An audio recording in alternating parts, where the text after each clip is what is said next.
So Darren Tim's here from Darren Tim's Golf Coaching. So we've been working with Darren to improve mobility and function, especially in the context of ankle and spondylitis. So what Darren has been experiencing is quite a lot of tension and tightness in his hamstring after going through some strengthening movements, and there might be something going on with his straight leg deadlift, so we're just going to have a look at that and just adjust the form slightly. So Darren, if you'd like to just demonstrate 5 repetitions on your straight leg deadlift. So we can see here that there's going to be a lot of load going through the hamstring, especially on the attachment points, or the enthesis, which is known to be quite uncomfortable for people with ankylosing spondylitis because of the amount of inflammation around the tendon attachments.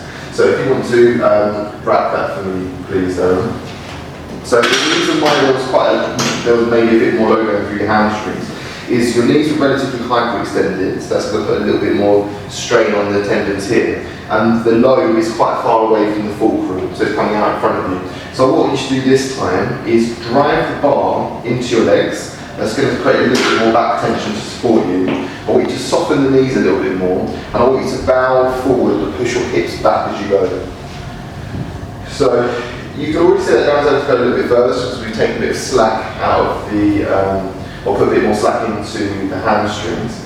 But you should also find that this doesn't create as much load on the hamstring because now the weight is closer to the fulcrum, which will be here in the hips. So this will be useful for Darren, but any of you who experience quite a lot of discomfort in your back and in your hamstrings when you're doing straight leg deadlifts, you might find that this is just a bit more of a comfortable way to go about it. There's less tendon stretch, you're getting more load within the muscle belly itself, but also the load will be easy to manage because it's close to the fulcrum.